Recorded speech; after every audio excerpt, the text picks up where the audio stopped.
Big బాస్‌లో ఆ person ఉన్నప్పుడు ప్రతి అప్డేట్ మాకొచ్చేదని చెప్పేసి మీరు ఒక ఇంటర్వ్యూలో చెప్పారు. అంత క్యూరియాసిటీ ఏంటి? అంటే స్టిల్ యూ లవ్ హిమ్?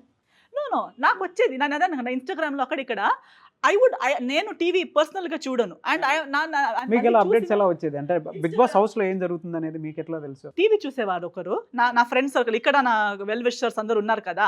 అది ఒకటి వాళ్ళు చెప్పేవారు. "అదేంటి why is he trying to project it that way" అని.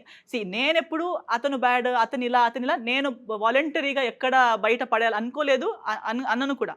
Why did that person show so much interest to show me bad అనేది క్యూరియాసిటీ అందరికి. కాదు నువ్వింత పీస్‌ఫుల్‌గా ఉంటే why is the other person so curious to show that he is a nice person. ఎందుకు నువ్వు అతను బ్యాడ్ అని చెప్పలేదు కదా! మరి ఎందుకు డైలీ నేను మంచోడిని అని ప్రయత్నిస్తున్నాడు అన్నట్టుగా నాకు తెలియదు. నేను టీవీ చూడట్లేదంటే ఈరోజు నీ గురించి ఇలా అయింది, ఈరోజు నీ గురించి అక్కడొచ్చింది, ఈ పాట చేశారు, నా రియల్ లైఫ్ అన్నట్టుగా పాట చేస్తున్నారు, ఇది నీ గురించే అయి ఉండొచ్చు అన్నట్టుగా. అసలు లీవ్ మీ. నాకు వేరే పనుల మీద ఉన్న డోంట్ ఈవెన్. నేను టీవీ చూడలేదు, నేను Bigg Boss but I have friends in the media. నాకు ఛానల్ నుంచి కూడా వెల్ విషర్స్ ఉన్నారు. నాకు కూడా పర్సనల్‌గా బిగ్ బాస్ ఎప్పుడో నుంచి పిలిసేవారు. సీజన్ ఓహ్! 3 నుంచి నాకు బిగ్ బాస్ చేస్తారా?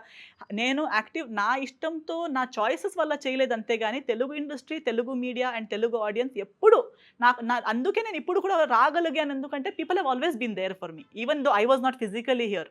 And thought I'm always grateful for. అప్పుడు కూడా అప్డేట్స్ అలా వచ్చేవి. ఎందుకు నీకిలా చేస్తున్నావు? చాలా people who knew me really and people who knew what had happened they were like why? నువ్వు ఇంత పీస్‌ఫుల్‌గా ఉండాలనుకుంటే ఎందుకు ఊరికే దాన్ని సీన్ చేస్తున్నారు, వీడియో చేసి పెడుతున్నారు, పాటలు చేసి పెడుతున్నారు, ఎక్కడో వెళ్లి ఏడుస్తున్నారు. ఎందుకు ఏడవాలని ఉంటే నా దగ్గర వచ్చి ఏడవచ్చు కదా! ఇప్పుడు యూ లవ్ సమ్‌వన్.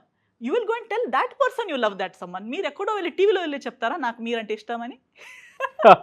నాకొచ్చి చెప్పాలి కదా! నేను కావాలైతే నాకొచ్చి చెప్పాలి. So thought itself everybody was like why these games? That is when I realized, okay, so now people are seeing it on a bigger platform. That in fact gave me clarity. నేను 16 days చూసింది జనాలేమో కొన్ని వీక్స్‌లో చూసారు.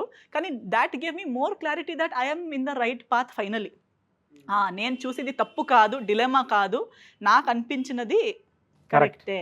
And now also when I come here, when everybody react, now I feel that okay, I'm in the right path and yeah, what I felt was true.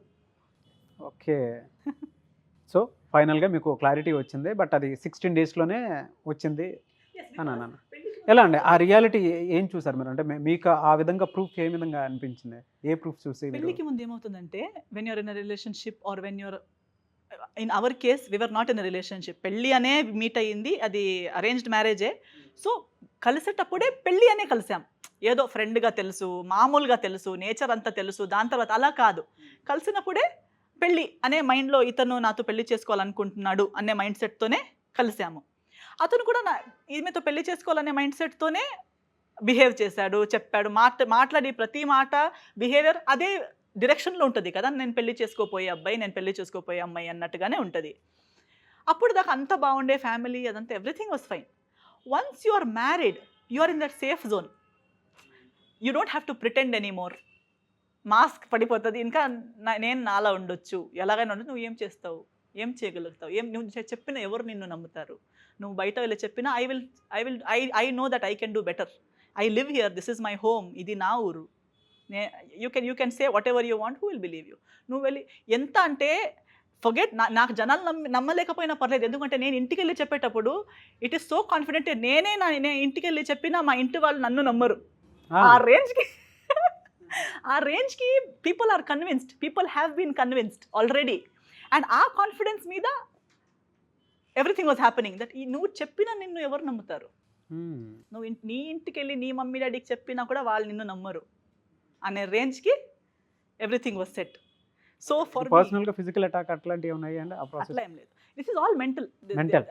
Everything is manipulation, mental games. Like everybody is seeing, everybody knows already. In what way అండి? Mental harassment in the sense? Mental harassment in the sense, see, for me that is harassment. For example? I would say manipulation. Manipulation is everything. Trying to show what you are not. You are not. But you're constantly trying to show I'm a very nice person, I'm that, I'm this. చెప్పింది ఒక్కటి కూడా కాదు. ఇప్పుడు బయట చూపించేది ఒక్కటి కూడా కాదు. కానీ చూపిస్తున్నా. కానీ అట్లా లేదు. ఇప్పుడు సో మెనీ థింగ్స్. అతను బిగ్ బాస్‌కి వెళ్ళాక కూడా నాకు కొన్ని థింగ్స్ తెలిసిపోయాయి తర్వాత. We were all told that his father works in defence and ఒక ఇన్సిడెంట్ చెప్తారండి ఎగ్జాంపుల్‌కి? అదే అండి. ఇప్పుడు చూడండి వాళ్ళ ఫ్యామిలీ గురించి. ఇప్పుడు నాకు కొన్ని ఫస్ట్ చెప్పేటప్పుడు అదే ఇదే image that he used to maintain that his father is a defence employee and they live in the defence colony అట్లా అనుండే. దాని తర్వాత ఈ set before we used to have a poorer background అక్కడి నుంచి ఇక్కడ వచ్చామని. కానీ లేటర్ ఆన్ ఇట్స్ దానికి ఇంకా ఉంది. అనదర్ చాప్టర్ ఉంది. ఇంకా so there are so many things చెప్పేటప్పుడు ఫస్ట్‌గా చెప్పేటప్పుడు ఒక రేంజ్‌లో చెప్తారు. అంటే ఫస్ట్ టైమ్ కదా అని ఒక లెవెల్‌లో చెప్తారు. కొన్ని రోజుల తర్వాత కొంచెం క్లోజ్ అవుతే ఇంకా ఏదో ఒక వేరే మైండ్ సెట్‌లో కొత్తగా ఏదో కొత్త ఫ్యాక్ట్. ఓహ్! ఇది ఉండేనా? ఇది తెలియలేదు కదా! తెలీదు కదా! ఇంకొక ఫ్యాక్ట్ లేయర్.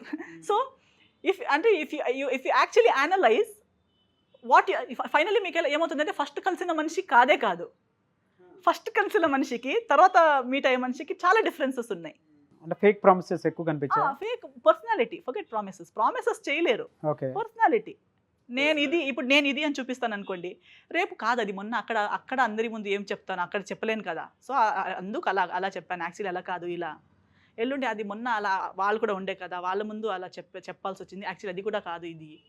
సో ఫైనల్లీ ఏది నేను అది నమ్ముకుని వచ్చాను కదా. మీకు పర్సనల్గా ఎటువంటి పర్సనాలిటీ అంటే ఇష్టం? నాకు స్ట్రైట్ ఫార్వర్డ్, నేను ఇంతే అండి. ఇప్పుడు నేను ఇలా ఉన్నాను, నేను ఇలాగే ఉంటాను. మేకప్ ఉండదు, ఇంటర్ కాస్ట్యూమ్స్లో ఉంటాను, అలా ఉంటాను. కానీ నాకు ఏదైనా ఒకటి అడిగితే అని ఉండదు, అని ఉండదు. ఇక్కడేముందో నేను చెప్పేస్తాను. దాని కాన్సిక్వెన్సెస్ దాని తర్వాత. కానీ నేను నిజాయితీగా ఉండాలి. నేను ఇప్పుడు అయిపోయింది, ఇది అయిపోయిన తర్వాత నేను ఇక్కడేం మాట్లాడాను, అతను నన్ను ఇక్కడ అడిగారు, నాకు గుర్తు కూడా ఉండదు. సో మీకు ఆ పర్సనాలిటీ అతనిలో కనిపించదు. మీరు ఈరోజు నాకు చెప్పారు, నేను ఈరోజు ఏం చెప్పను మీకు, కానీ నేను అది మైండ్లో పెట్టి దానికి యాక్షన్స్లో ఏదో ఒకటి ప్లాన్ చేసి ఒక 10 days తర్వాత ఇంకొక విధానంగా మీకు చేసి చూపి, అంటే ఏదో ఒకటి టాంట్ లాగా అది ఆ రోజే చెప్పి వదిలేయచ్చు కదా. నా పర్సనాలిటీ అయితే మీరు ఇప్పుడు చెప్పారు, నేను ఇదే ఒకటి చెప్పాను, అయిపోయింది. నెక్స్ట్